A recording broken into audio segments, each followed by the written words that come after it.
In life, relationships are unavoidable, which, let's face it, seems better than being single, which is undesirable. We all have our non-negotiables. Maybe you'd like someone who's agreeable, dependable, and relatable. Or maybe you think that's boring and are all about someone who's sociable, excitable, and unforgettable. Or maybe what you want is something indefinable and intangible. Or maybe you don't even want to date, but you'd like to be available without necessarily being attainable. Got that? But what if the whole dating thing isn't about finding someone acceptable, but becoming someone who's admirable? Because when we take our focus off of them and place it on us, we become likable, preferable, valuable. Dateable.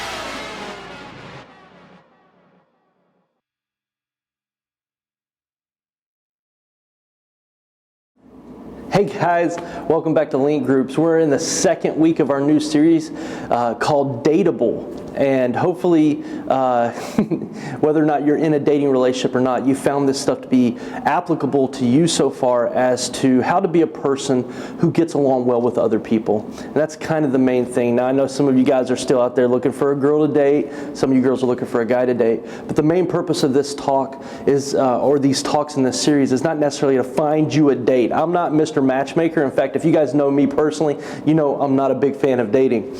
But I understand you guys are probably going to do it anyway, so we want to teach you how to date well. We want to teach you how to date biblically. But it's not just about dating. It's about communication. It's about talking to people, and it's about being a friend with other people biblically as well. So hopefully you guys are getting a lot out of this series so far. Tonight, I want to talk to you a little bit about this thing I call communication. And communication is tough.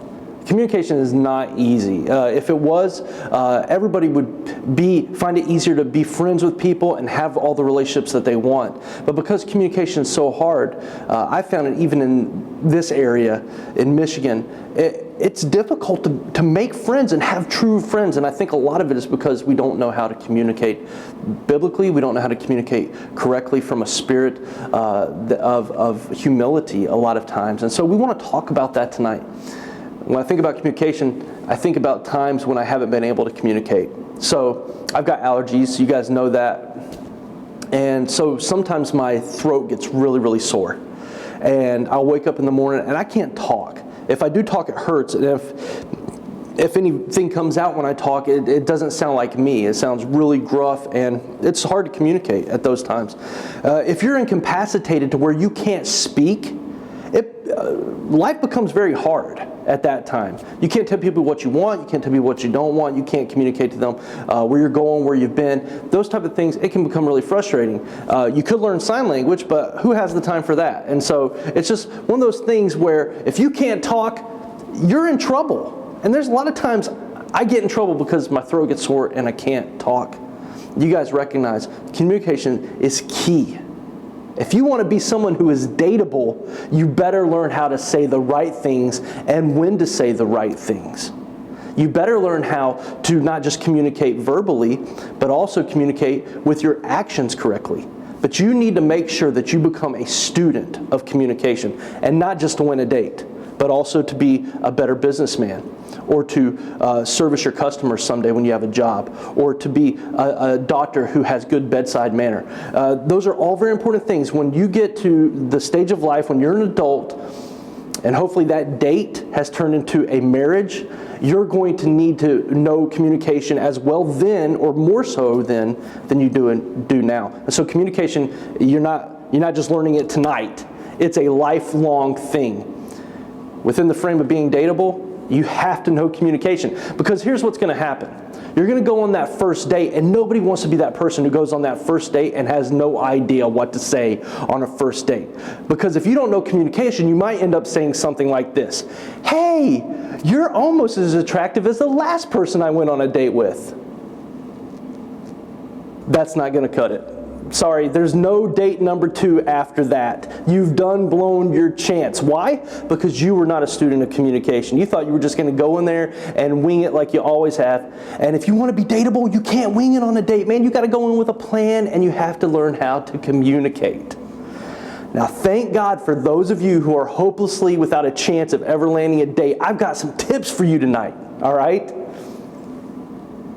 Use all the communication at your disposal. We live in an age where communication is so easy now. You guys have all kinds of apps, and I'm not going to pretend like I know all of them. You guys have tried to get me on them. I can't be doing 20 different forms of social media, but I know that you guys love some Snapchat. I know you love some Twitter. I'm still old school, so I do Facebook, but you guys are trying to get me on all kinds of crazy stuff like Vines and who knows what other stuff is out there that you guys want me to get involved with when it comes to social media. But it's there. It's available. And so now, if you want to communicate to somebody, say you saw say you saw the guy of your dreams and you were like, I can't just go up and talk to him and stuff. So what do? You send him a little Instagram. Hey, you take a nice little selfie, Instagram, and then you're like, hey, saw you the other day, how you doing? And that seems a little bit more okay than just walking up and talking to somebody. You guys do that all the time, like Twitter and Facebook. You just hit somebody up real quick on Facebook and say, hey, how you doing? And that's much, much more easier in today's times with the communication we have. Now here's how you had to do it back in my day. All right? Back whenever I was in middle school, we didn't have the internet. Try to figure that out, okay? We didn't have the internet. We didn't have cell phones. We didn't have texting. If I liked a girl and I wanted to call her up, I had to call her up on a regular telephone. And here's the problem with that. There's other people living in that house, not just her. So guess who's going to answer the phone more times than not? It's not necessarily going to be her. It's going to be her dad. Do you know how uncomfortable that conversation is? Hey, Mr. Smith, yeah, I was wondering if Amy was home. Oh, she is? But she's doing homework. Oh, who am I? Oh, I'm just the guy she knows at school. Hello? You got to know how to communicate. That would be a really interesting conversation to figure out for you guys in this day and age when you've never had to have that conversation. You can understand how important communication is. Praise God, you have all the things at your disposal today to make communication easier. And because of all those things, we now have a new phenomenon. This would not be possible if it weren't for all the social media and communication we have today. So we have all these new ways of technology. And because of all these new ways of communication, Snapchat, Facebook, Twitter, texting, we have this phenomenon called catfishing. Oh my goodness. If you guys haven't heard about it, maybe you've watched a television show about it out there. But it's crazy. I remember this guy from Notre Dame. He was a big football player. He even got caught up in catfishing. Some girl was punking him online. Wasn't really being who she said she was. And that's easy to do over texting or over Facebook or over Twitter where there's no pictures. In fact, you could find a picture, but it's not who you really are. Some of you guys, 6th graders, you could be a 6th grade guy, 80 pounds soaking wet, who knows about how good your looks are, and yet you're talking to some 18-year-old senior girl that you saw who you think is the best thing in the world, and you're pretending to be the star captain football player of some other team at some other school. And that's the way it works. Because online, you can pretend to be anybody you want to be. When you're just texting, and there's no face-to-face conversation, you can get in a lot of trouble because you're hardly ever the real you whenever you're online. And I know some of you guys, you are real. But here's the way it works. When you're texting, you have the ability to edit that text. Nothing is straight up in your face. Everybody's always going to get the best version of you or the most unfiltered version of you if that's what you desire. But if you give them that unfiltered version, maybe you're just lobbing a text or a tweet and seeing the response that people give back to you. And somebody's like, man, that was rude. You could be like, hey, that's not the way I meant it. I was just lobbing it out there. I was just seeing what people's responses were. Or they don't know your tone whenever you're texting, and you just be like, hey, that's not what I meant. It was a joke, man. It was a joke. And you see how much trouble you can get in when you're online and when you're not face-to-face. And here's what I'm talking about tonight. When it comes to communication and it comes to being dateable, at some point you're going to want a date that is not with a computer. At some time you're going to want a date that is face-to-face, that is personal, and that is real.